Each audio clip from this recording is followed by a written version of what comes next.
Hi, friends. I'm retired pastor, teacher, theologian Papa Dale. I've been serving Christ and studying the Bible for over 50 years. You can see more about me in a video on this playlist titled Papa Dale Intro. Today's Bible lesson is the question, is Jesus God? Good question. People have been arguing that for decades and centuries.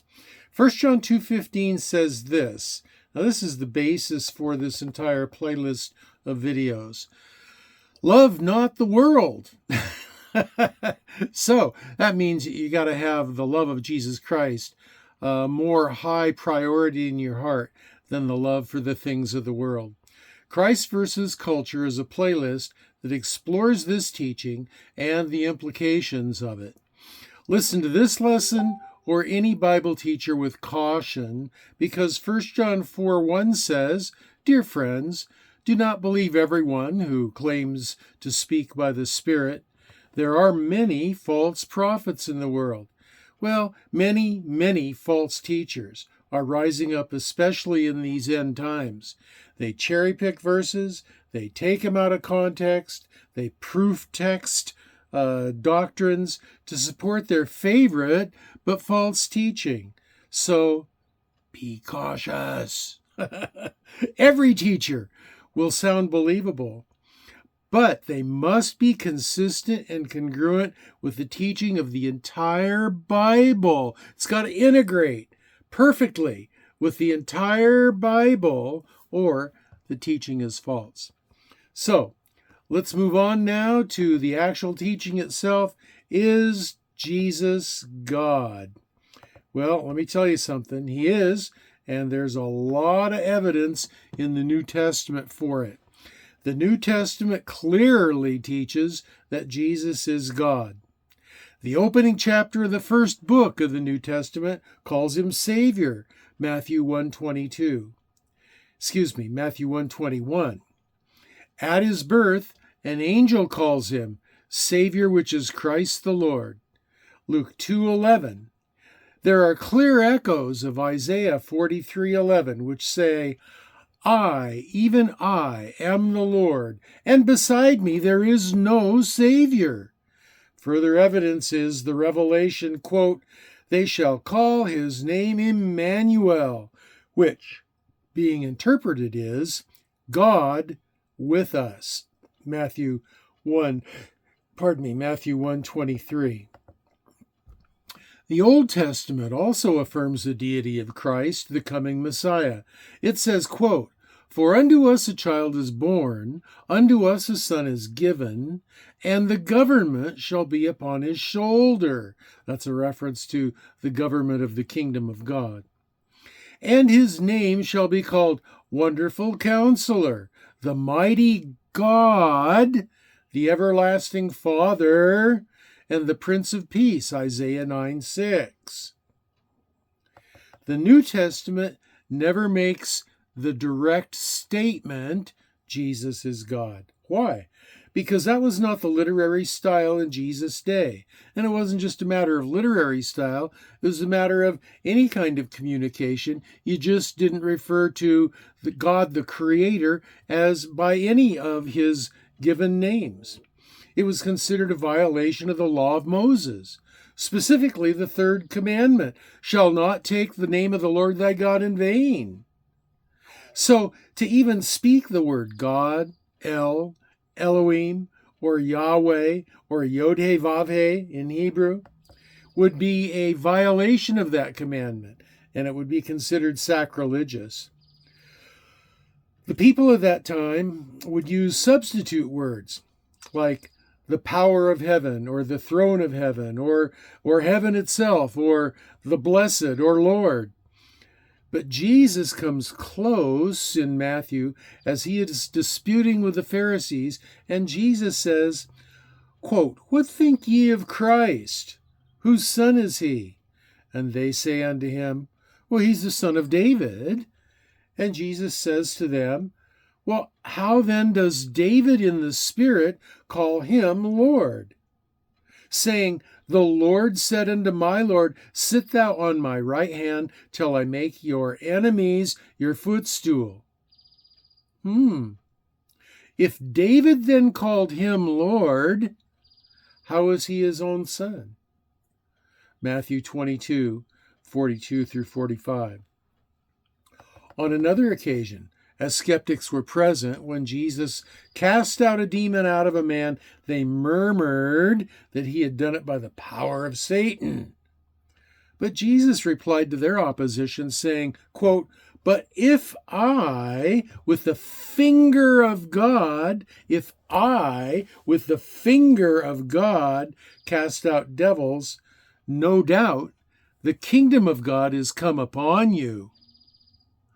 The kingdom of God is another euphemism, so as to not say the name of God. Luke 11:20. Here and in numerous places and in many ways, Jesus claimed to be God. First, Jesus claimed to be equal with God. He could forgive sin, something only God could do, according to Mark 2:5. Jesus claimed the power to raise the dead, John 5:25 through 29, and he did raise the dead. He raised Jairus' daughter in Mark 5:35. He raised the widow of Nain's son in Luke 7:12, and he raised Lazarus, his friend, from the dead in John 11:43.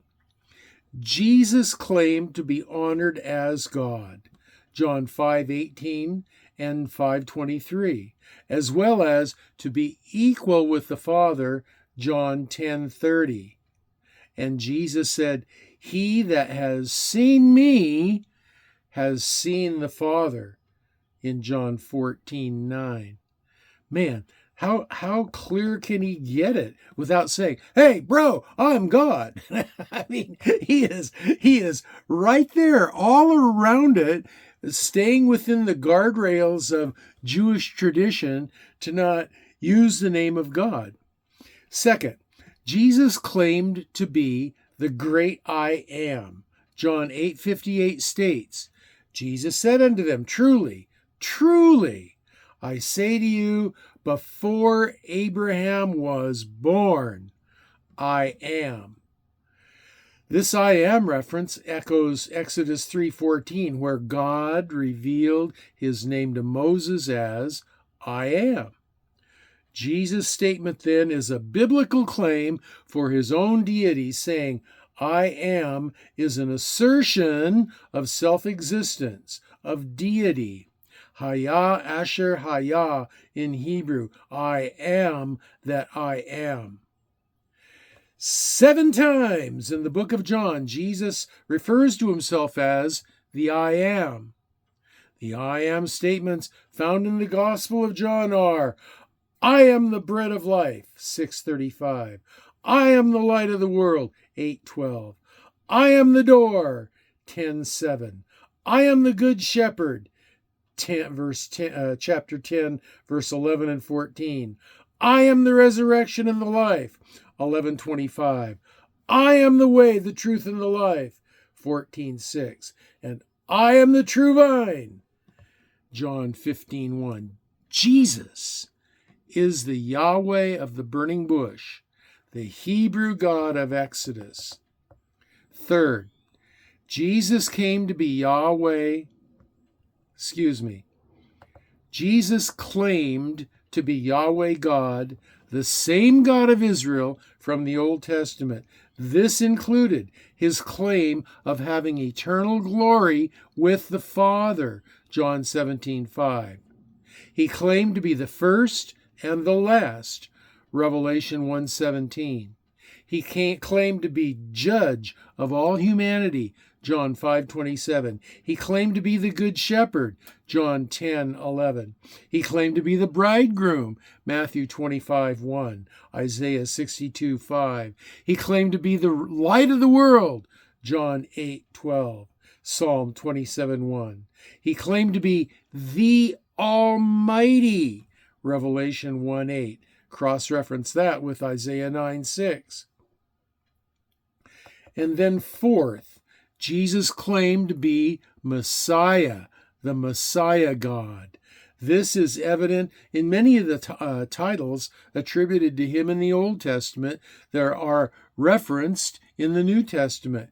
These include the reference to Jesus as God in Psalm 45:6 and Hebrews 1:8, Lord, Psalm 110, verse 1, and Matthew 22:43 through 44, Ancient of Days, Daniel 7:9, and Mark 14:61 through 64.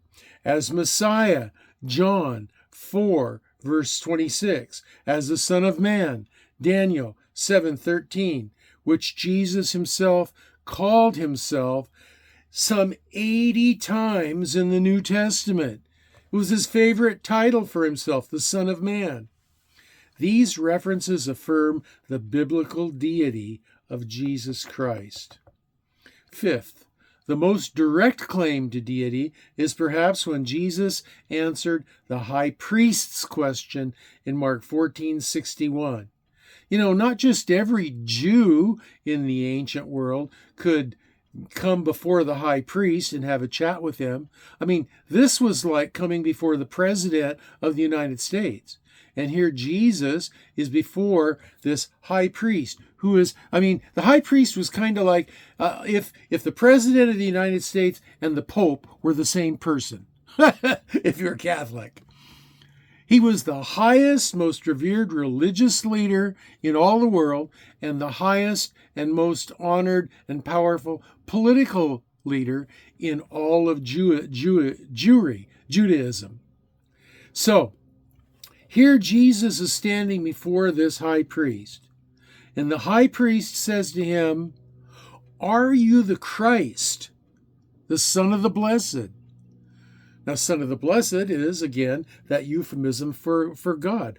Are you the Christ, the Son of God? And Jesus said, I am.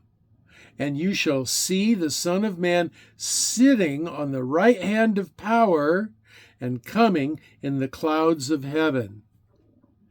Then the high priest rent his clothes and said, "What need have we of any further witnesses? You have heard the blasphemy of this Jesus character. What do you all think?" And he's talking to the high council, the Sanhedrin. And they all condemned Jesus to be guilty of death. You see, Jesus again used the term I am. He called himself the Son of Man, a clear reference to the divine claim in Daniel 7. He said he would be seated on the right hand of power, a clear divine reference. The high priest understood that his claim that he was God by calling his statement blasphemy. That's the key point. The Jews crucified Jesus, the Jewish leaders crucified Jesus because of his claim to be Yahweh. Sixth, Jesus accepted worship as God. Though the Old Testament commanded not to worship anyone but God alone, and even angels refused attempts by humans to worship them, Jesus accepted worship on many occasions. Some of these included the healed leper who worshipped him, Matthew 8:2, the ruler who knelt before Jesus after his son had been healed, Matthew 9:18, the Canaanite woman in Matthew 15:25, the mother of James and John in Matthew 20:20, and a demon-possessed man in Mark 5:6. The disciples even prayed to Jesus in Acts 7:59, and in his name, John 14:6 and 15:7. Seventh, Jesus' followers recognized Jesus as God. They called him God on multiple occasions, John 20:28, Colossians 2:9. They referred to Jesus by other names used only of deity, such as Savior of the world, John 4:42, cross-reference Isaiah 43:11, and prayed to or worshiped Jesus as part of the Godhead, Matthew 28:19, 2 Corinthians 13:14. John taught that Jesus was with God in the beginning as the Word, and that the Word was God, John 1:1. It's clear he is referred to as deity in a variety of ways. Colossians 2:9 confirms, quote, "For in him the whole fullness of deity dwells bodily." See also Philippians 2:6. Those who claim Jesus never referred to himself as God deny many clear statements in Scripture, such as John 10:30 or 14:6. The deity of Jesus is biblical. Jesus is God, the second person of the triune Godhead consisting of Father, Son, and Holy Spirit. The only reason he's considered the second person is because the first person that we have clear understanding to as God is the Father. Second person is Jesus Christ. The third person is the Holy Spirit. It's in chronological order as they are revealed through the Bible. But Jesus clearly is God. So now that that is settled, what will you do about it? Jesus says, "I am the resurrection and the life. He that believes in me, though he were dead, yet shall he live." John 11:25. Will you believe? So those are all my comments on this lesson for today. Jesus is God, or is Jesus God? I guess I asked it in question form. If you have comments, questions, or prayer requests, you can leave them down in the comments section below. There's also a link there to my Facebook page if you want to connect with me that way. There's also a link to these lesson notes. Now, I've quoted probably 50 scripture references in this teaching, so you're definitely going to want to go back and click on the link down below in the description for these lesson notes, and you're going to want to look them up and verify them for yourself. So I believe that the Lord will allow me to upload another video here real soon. I don't think the rapture is going to happen today. Maybe it could. But nevertheless, the point is that I'm going to upload more videos if I can, and I'll see you in the next one. And until then, this is your old pal Papa Dale signing off and saying, I'll be praying for you, that you'll be well, that you'll be blessed. And that's 2 thumbs up!